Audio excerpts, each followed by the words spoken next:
Now, Kenya will take at least 3 years to complete construction of a bulk storage facility for liquefied petroleum gas, that is LPG, a project that is expected to cut the cost of cooking gas by 30%. Here's Trevor Ng'endo with the details.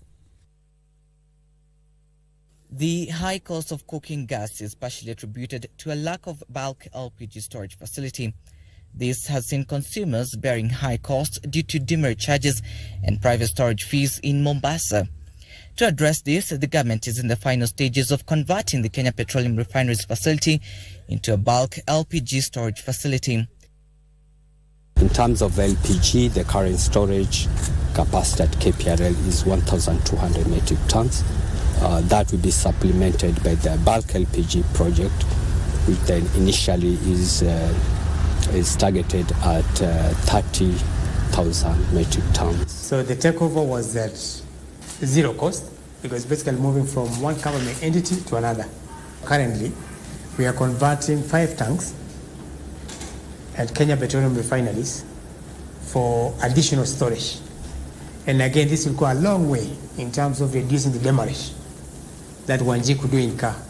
As it marks its 50th anniversary, the Kenya Pipeline Company is focusing on harnessing the existing petroleum infrastructure, as well as an investment of up to 2 billion shillings over the last 4 years on the 370-acre land in Changamwe to position Kenya to serve the domestic and regional market.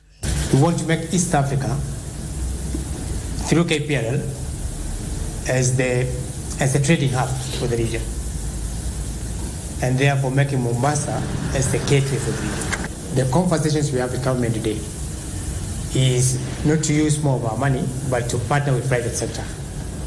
And one of them will be the LPG. Seeing a lot of private sector participation in some of the big projects. This new Kipevu oil terminal has a capacity of 4,500 cubic meters per hour. This means it can offload in under just 30 hours, an improvement from the initial 1,600 cubic meters per hour that would take up to 4 days. This new plant serves as a critical point for the import, storage and distribution of petroleum products, serving the broader East African region. The new terminal, commissioned last year, also features a liquid petroleum gas facility, crude oil and heavy fuel oil. Trevor Ng'endo for Prime Edition.